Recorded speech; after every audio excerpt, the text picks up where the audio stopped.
गमगीन हृदय के साथ, अश्रुपूर्ण नेत्र के साथ आज पूरा देश इन वीर जवानों को सलाम कर रहा है। हमारे देश के वीर हैं ये, जिन्हें आज हम सब सादर नमन कर रहे हैं और देशवासियों के इस दुख के साथ जुड़ रहे हैं। खुद प्रधानमंत्री नरेंद्र मोदी जो पालम एयरपोर्ट पहुंचे हैं इस वक्त हमारे इन देश के वीर सपूतों को श्रद्धांजलि अर्पित करने के लिए। देश के लिए एक अपूर्णीय क्षति है ये, जब हमारे देश के प्रथम चीफ ऑफ डिफेंस स्टाफ उनकी इस तरह असामयिक मृत्यु हुई। और प्रधानमंत्री नरेंद्र मोदी इस वक्त पुष्पांजलि के जरिए इन वीर सपूतों को श्रद्धांजलि अर्पित करते हुए प्रधानमंत्री के साथ रक्षा मंत्री राजनाथ सिंह, और ये श्रद्धांजलि प्रधानमंत्री की ओर से नहीं बल्कि पूरे देश की ओर से प्रधानमंत्री अपने इन वीर सपूतों को, देश के इन बलिदानियों को अर्पित कर रहे हैं। इन शूरवीरों को विनम्र श्रद्धांजलि दे रहा है देश। प्रधानमंत्री नरेंद्र मोदी देशवासियों की ओर से इन राष्ट्रनायक बलिदानियों को विनम्र श्रद्धांजलि दे रहे हैं।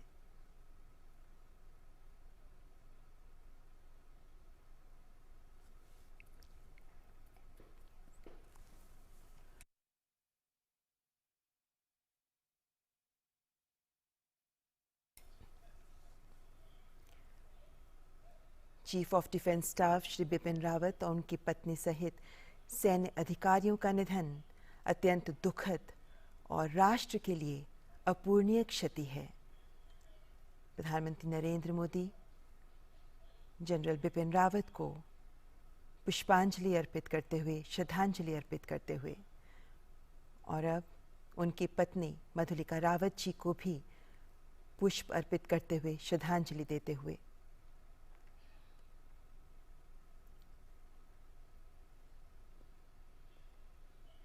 और अब ब्रिगेडियर एल.एस. लितर को भी श्रद्धांजलि देते हुए प्रधानमंत्री इस दुर्घटना में सीडीएस के साथ अन्य 12 लोग हैं जो शहीद हुए हैं।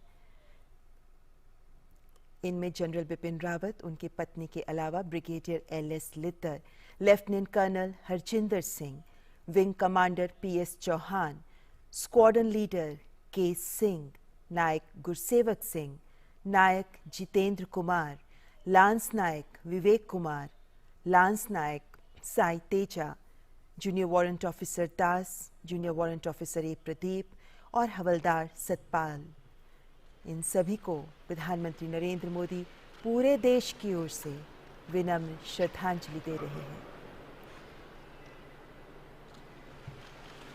ये शूरवीर हैं, ये वीर सपूत हैं, जिन्होंने देशभक्ति का जज्बा अपने जीवन में प्रकट किया, जिन्होंने इस जज्बे को जिया और इसी जज्बे के लिए कुर्बान हो गए, देश के लिए अपनी जान बलिदान कर दी।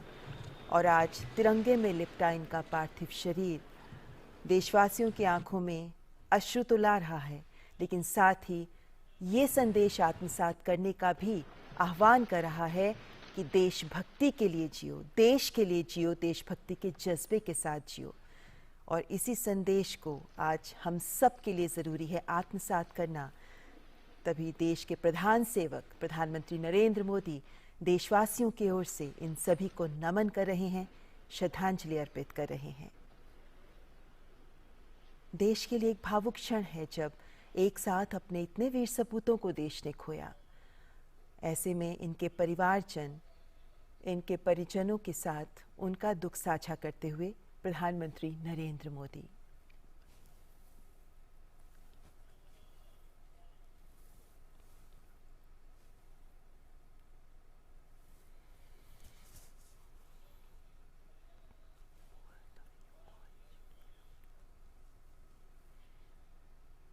ये ऐसे क्षण हैं, ये ऐसे पल हैं जब दिल में बहुत एहसास उमड़ते हैं, बहुत से विचार उभरते हैं, लेकिन मौन शब्द बड़े संदेश देते हैं। प्रधानमंत्री नरेंद्र मोदी इस वक्त इन्हीं परिजनों के प्रति देशवासियों की कृतज्ञता प्रदर्शित करते हुए देश के लिए इन वीर सपूतों का बलिदान इन परिवारजन का भी बलिदान बहुत बड़ा है। इन्होंने अपने परिवार के जन को खोया, लेकिन इन सब की आंखों में नमी के साथ एक गौरव भी है, एक गर्व का एहसास भी है। और इन सब के प्रति आज देश की ओर से कृतज्ञता अर्पित कर रहे हैं प्रधानमंत्री नरेंद्र मोदी।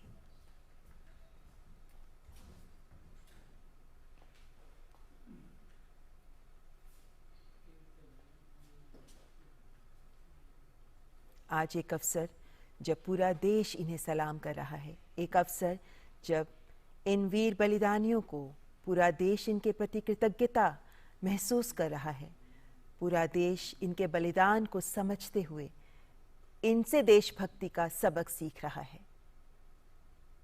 प्रधानमंत्री नरेंद्र मोदी ने भी संपूर्ण देश की ओर से इन्हें श्रद्धांजलि अर्पित की है, इनके परिवारजन के प्रति कृतज्ञता अर्पित की है, क्योंकि इनका बलिदान देश के लिए गया है।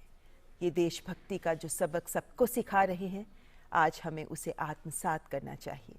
प्रधानमंत्री नरेंद्र मोदी के साथ रक्षा मंत्री राजनाथ सिंह, तीनों सेनाओं के प्रमुख, जिन्होंने देशवासियों की ओर से अपने इन शूरवीरों को श्रद्धांजलि अर्पित की है। पालम एयरपोर्ट से ये सीधे दृश्य आप देख रहे हैं। श्रद्धांजलि अर्पित कर प्रधानमंत्री प्रस्थान कर रहे हैं पालम एयरपोर्ट से।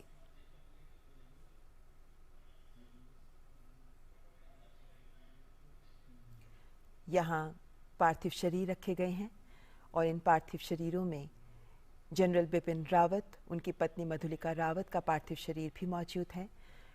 जनरल बिपिन रावत जो हमारे देश के प्रथम चीफ ऑफ डिफेंस स्टाफ रहे,